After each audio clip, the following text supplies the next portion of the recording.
Everyone and welcome to cricket पर। India जो है जब जो करंट सीरीज़ चल रही है तेंदुलकर एंडरसन सीरीज़, और इसमें पहला मैच जो था वो हम 4 दिन डोमिनेट करने के बाद आखिरी दिन हार गए। उसके बाद एजबेस्टन में 57 ईयर्स के बाद हम जीते, तो वो एक काफ़ी ज़्यादा प्रोमिनेंट विन थी इंडिया की। उसके बाद लॉर्ड्स में यार जिस तरीके से एक हार्ट ब्रेक हुआ, रविंद्र जडेजा ने जिस तरीके से फ़ाइट करी टेल एंडर्स के साथ मिलके, वर्बल जो था वर्बल हम कह सकते हैं कि फ़ाइट भी काफ़ी ज़्यादा हुई, जहाँ पर इंग्लिश प्लेयर जो थे उन्होंने आखिरी दिन काफ़ी अच्छे तरीके से डोमिनेट करा।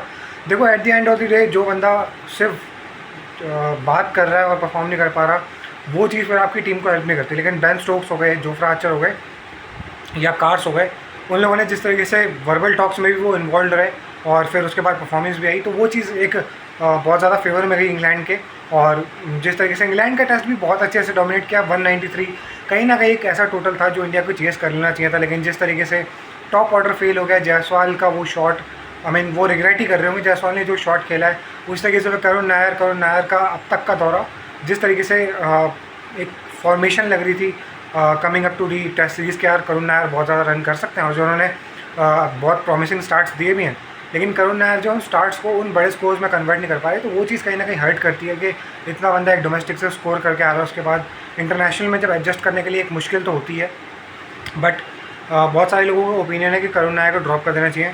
बट मार्क माई वर्ड, अगर आप करुण नायर को ये सीरीज़ देते हो, पूरी देते हो, तो इस सीरीज़ में भी करुण नायर की परफॉर्मेंस आ सकती है।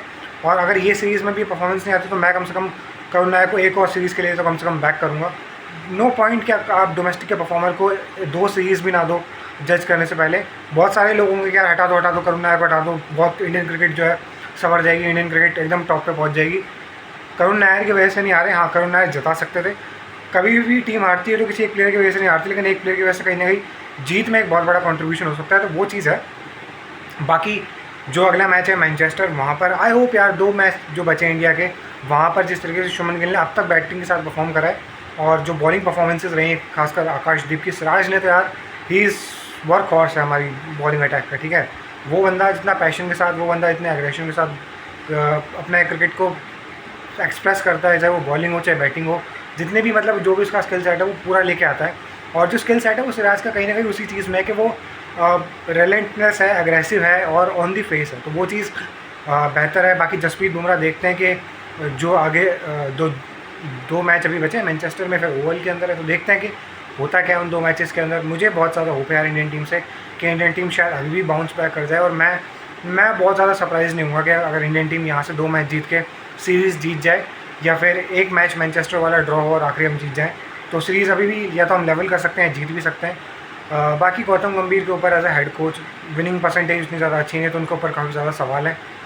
गौतम गंभीर जो है एक टैक्टिकल जीनियस है, और ये तो है कि गौतम गंभीर की कोचिंग में आपको कुछ नया, कुछ अग्रेसिवपन देखने के लिए मिल तो रहा है, लेकिन वो उस तरीके से जीत में कन्वर्ट नहीं हो रहा। तो लेकिन ये भी है कि यार जब लास्ट ऑस्ट्रेलिया का दौरा जब था, तो वहाँ पे सीनियर प्लेयर की परफॉर्मेंस नहीं आई, यहाँ पर अब टीम को आप बिल्ड कर रहे हो, तो गौतम गंभीर या उनकी जगह कोई भी और कोच होता तो उनको क्रिटिसिज्म हैवी फेस करना ही पड़ता। यहाँ पर ये है कि गौतम गंभीर, क्योंकि उनका एक अप्रोच वैसा है कि वो जब भी बात करते हैं तो थोड़ा सा काफ़ी ज़्यादा लोगों को वो चीज़ अच्छी नहीं लगती, जब भी वो कुछ ऐसी बातें उनकी हो जाती है, तो वही है कि फिर वही चीज़ लोग एज अ ग्रज होल्ड करके उनके अगेंस्ट यूज़ करते हैं। बाकी मेरे हिसाब से यार गौतम गंभीर का दिल साफ़ है और वो एक बड़ी टीम, एक अच्छी टीम बिल्ड कर सकते हैं अगर उनको ये पूरी साइकिल मिली अगले 5 से 7 साल की। आपको बिलीव दिखाना पड़ेगा गौतम गंभीर के ऊपर।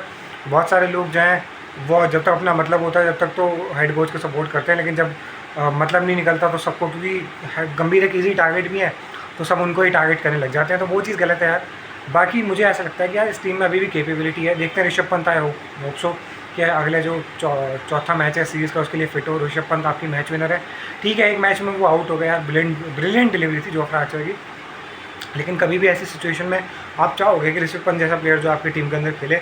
और बाकी रविंद्र जडेजा, बहुत सारी बातें हुई उनको लेकर।